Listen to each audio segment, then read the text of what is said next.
Chapter 58. The Curse on Yama. Om Shri Ganeshaya Namaha. Prahlada said to Gridsamada, O protector of downtrodden, I am curious to know who Muni Burushundi is. What was the nature of the tapas that resulted in a trunk like an elephant emerging from his face, from the forehead between his eyebrows? What was the nature of his Manasa Puja? Please narrate everything to me in detail. I have heard the glory of this Muni and am extremely astonished. The illustrious one is indeed blessed in this universe. Anyone who is always immersed in Ganesha worship is the form of Brahma. Their legends are purifying for the listener and the narrator. Mudgalacharya said to Daksha that Mahayogi Gridsamada recognized Prahlada's devotion as worthy and was overjoyed. He said, O Prahlada, listen to the auspicious and unique legend of Burushundi, which is purifying and bestows ascent to the position of Brahma. Listen to this legend with wholehearted devotion. Earlier, a sinful fisherman named Nama lived in a village Nandura. He was known for notorious sins that he had committed. He would wander in the forests and in the town armed with weapons. He would kill for amusement. He was greedy. He would plunder travelers for wealth and return home in his town with the loot. If anyone was poor and did not have anything to offer, like grains or clothes, he would make their lives miserable. He was fond of killing. Having plundered for wealth, the wicked one became rich. Even after amassing such great wealth, he was never content. There was no count of his sinful deeds. Even Brahma and Seshnaga were incapable of keeping an account of his innumerable misdeeds. They feared that by keeping such a track, they would become sinners by association. He had killed many women, cows, children, and Brahmins. Mother Earth could no longer bear the burden of his sinful deeds. Once, he saw a wealthy man in the forest. The evil Nama happily readied his sword and chased him. Seeing him, the man fled to escape. Chased by Nama wielding his sword for a distance of 2 koshas.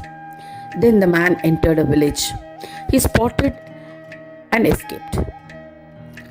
O Prahlada, pursuing him, the evil Nama was exhausted and collapsed on the ground. A dejected Nama gave up the chase.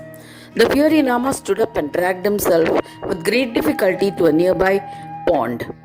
Nama wanted to feel fresh and so bathed in it. The Kunda was a merit bestowing Tirtha Kshetra of Ganaraja. Influenced by it, his sins started diminishing. As the foundation of his sins became fragile, his thought process changed. Reasoning, Nama thought, I am unaware of how many sins I have committed. I shall fall into a dreadful hell when I die. There is no doubt about it. How will I be able to withstand the tortures of hell for many kalpas? Mudgalacharya was narrating the legend to Daksha. He said that on listening to this fascinating information, Prahlada asked Gridsamada, what was the nature of this pond? The Kunda was a form of Ganesha himself, whose penance resulted in it being created.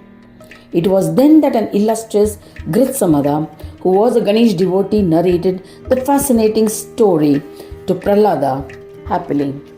Gridsamada said, in this context, I wish to recount the ancient sin-destroying dialogue between Surya and Yama.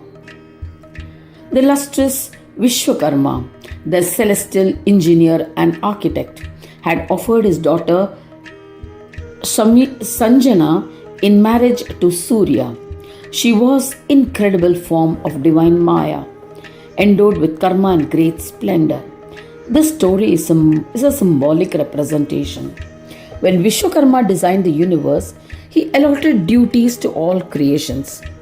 These duties were dependent on sunrise and sunset. So night was assigned for sleeping and day for performing karmas. Vishwakarma created a daughter with the powers of Maya who would be the wife of Surya. Since she was created to ensure performance of karmas, she is Karmamayi, and as she was Maya herself, she was Mayamayi. Vishwakarma had performed penance for 100 years with devotion to propitiate Adi Maya so that she may be born as his daughter. Devi was pleased. He pleaded, "O Devi, who fulfills desires, be my daughter. Be my daughter. Be my daughter." Accordingly, she incarnated as the daughter to Vishwakarma.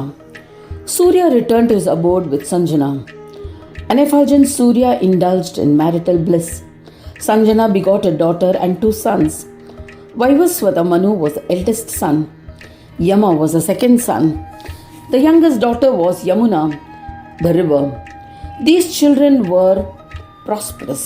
They performed their assigned duties diligently. Sanjana was distressed by the intensity of radiance of Surya. In order to get some relief, Sanjana created with powers of her Maya a woman who looked exactly like her and named her Chaya. She put her in charge of her son, daughter, and household responsibilities. She said, "Please do not divulge the truth to Surya." Chaya replied, "O Sanjana, if Surya unravels my deception, then I shall reveal our secret.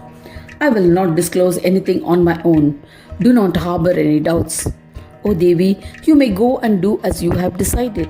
I shall take responsibility of all your deeds." Sanjana left the house. When Sanjana returned to her paternal home, Vishwakarma refused to welcome her. He reprimanded her and repeatedly told her, "O Sanjana, do not abandon your husband. Return home." Sanjana could not return home, so she assumed the form of a mare and lived in the forest.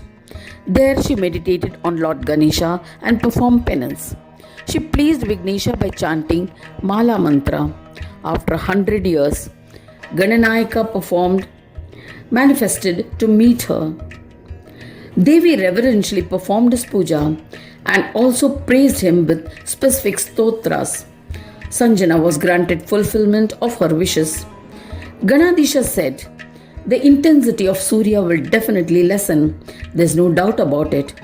Worship me, renouncing the bondages of Maya. You will be blessed with fulfillment of all your wishes.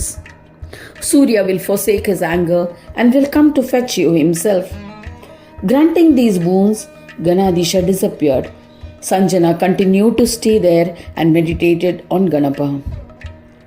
Chaya performed her role well. She begot 2 sons and a daughter from Ravi. They were illustrious and virtuous. The eldest one was Savarni Manu and the second child was Shani. Her daughter was Tapi, who was verily the Tapi river.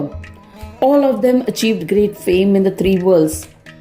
Chaya was more affectionate towards her offspring and treated her stepchildren poorly. Manu, who was wise, tolerated his stepmother's behavior, but Yama protested repeatedly. When his stepmother did not change her ways, an enraged Yama lifted his leg with the intention of kicking her. Furious at this disrespect, Chaya pronounced a curse on him. "The leg which you lifted to kick me will rot and fall onto the earth." Yama was frightened. An infuriated Yama approached Surya. He recounted the entire incident to his father, Surya. Thus ends the 58th chapter titled The Curse on Yama in the second Khanda of the Purana Upanishad Srimad Mudgal Purana, describing the legends of Ekadanta. Dedicated to Sri Gajanana. End of chapter 58.